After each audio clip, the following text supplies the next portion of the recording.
মাজিদের মধ্যে ঘোষণা করেছেন কি, ইয়া আইয়ুহাল্লাযীনা আমানু, হে আমার মুমিন বান্দাগণ, ইত্তাকুল্লাহ, তোমরা আল্লাহকে ভয় করো,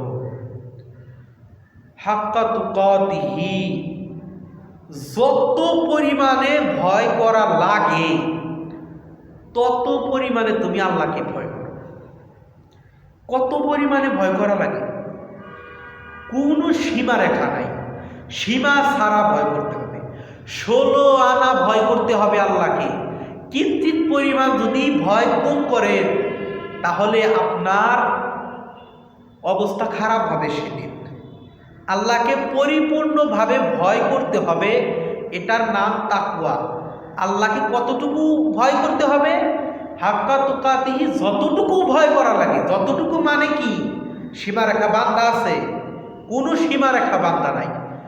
যত ভয় করা সম্ভব দুনিয়ার ভিতরে ততটুকু ভয়ই করা লাগবে আপনাকে, কোনো সীমা নাই। 16 আনা। এক কথা বলতে গেলে যে কতটুকু ভয়, আমরা এক কথাই বলতে পারি 16 আনা ভয় করতে হবে। পরিপূর্ণ ভয় করতে হবে আপনাকে, 100% ভয় করতে হবে। কিঞ্চিত পরিমাণ কম করলে আপনার পাকড়াও হবে, আপনি জাহান্নামী হবেন, আপনি বাঁচতে পারবেন না সেদিন। এখন আসুন তাকওয়া কাকে বলে।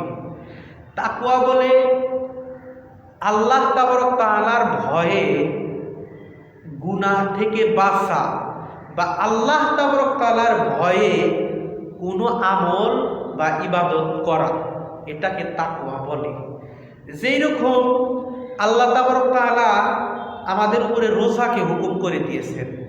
এখন রোজা যদি আমি না করি, দুনিয়াতে কিন্তু আমাকে কেউ কিছু বলবে না, বললেও আমার কোনো ক্ষতি দুনিয়াতে কেউ করতে পারবে না।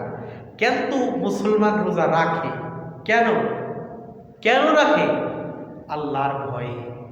সেই সেহরির সময় থেকে নিয়ে ইফতারের সময় পর্যন্ত কোনো খাওয়া নাই, কোনো পান করা নাই, স্ত্রী সহবাস করা নাই, স্ত্রীর সঙ্গে ফুর্তি করে না। এতটুকু কন্ট্রোল বা এতটুকু ভয় কার প্রতি? একমাত্র আল্লাহর প্রতি। এটা তাকওয়া। ইবাদত করতেছেন, রোজাদারে রাখতেছেন, কি জন্য রাখতেছেন? তাকওয়ার ক্ষেত্রে, আল্লাহকে ভয় করে জাহান্নাম থেকে বাঁচার জন্য ফরজ করে দিয়েছে, যেহেতু আমাদেরকে করতে হবে। ঠিক সেই রকম নামাজ, নামাজও মুসলমান কি জন্য করে? পড়ে। কোনো দরকার আছে কি দুনিয়ার মধ্যে? কোনো দরকার দেখা যায় না প্রকাশ্য। আল্লাহর হুকুম পড়তে হবে, আল্লাহর হুকুম পড়তে হবে। কি জন্য পড়ি? আল্লাহর হুকুম বলে কি পড়তে হবে? তুমি তো ছাড়তেও পারতে, কিন্তু ছাড়বে না। কি জন্য? আল্লাহ তাবারক তাআলার হুকুম অমান্য করলে আল্লাহ আমাদেরকে জাহান্নামে দেবে, এটা আল্লাহর ভয়। সেই জন্য মুসলমান নামাজ পড়ে। কিন্তু আজকে আমি খেয়াল করি মানুষের মধ্যে, যুবকদের মধ্যে তাকওয়া দেখা যায় না। এই তাকওয়া ছাড়া যুবক বন্ধুরা, কি মনে করতেছো তুমি?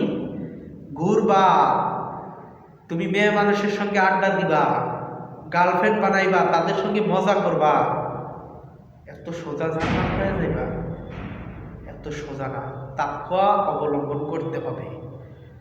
তাকওয়া, আল্লাহর ভয় অন্তরে রেখে বেগানা নারীর দিকে তাকানো তোমাকে যাবে না। নজরকে নিচু করতে হবে, হেফাজত করতে হবে। আল্লাহকে ভয় করে তুমি জিনা থেকে বাঁচতে হবে। আল্লাহকে ভয় করে তুমি মদ গাঁজা থেকে বাঁচতে হবে যুবক। আল্লাহকে ভয় করে সুদ ঘুষ থেকে তোমাকে বাঁচতে হবে। এটার নাম তাকওয়া। তবে তুমি পরহেজগার, মুত্তাকি হলা। দুনিয়ায় যত ইবাদত আল্লাহ তাবারক তাআলা দিয়েছেন আমাদেরকে আমল করার জন্য বা ইবাদত করার জন্য, সবগুলোর উদ্দেশ্য আল্লাহর ভয় হাসিল করা, তাকওয়া হাসিল করা। তাকওয়া যতদিন হাসিল না করতে পারছো, তোমার ইবাদতের কোনো মূল্য নাই। তুমি কোনো গুনাহ ছাড়লেও সেটার কোনো মূল্য নাই। তোমার অন্তরে তো আল্লাহর ভয় নাই। আল্লাহর ভয় অন্তরে 16 আনা থাকতে হবে, 16 আনা। আল্লাহ আমরের সিগা যা বলছে, ইত্তাকুল্লাহ, তোমরা তাকওয়া করো, ভয় করো। যে জায়গায় আমর আসে, আমরের সিগা হুকুম আসে, সেটাকে ফরজ হিসাবে গণ্য করা হয়। তাহলে বোঝা গেল তাকওয়া অবলম্বন করা ফরজ। আর কতটুকু? 16 আনা।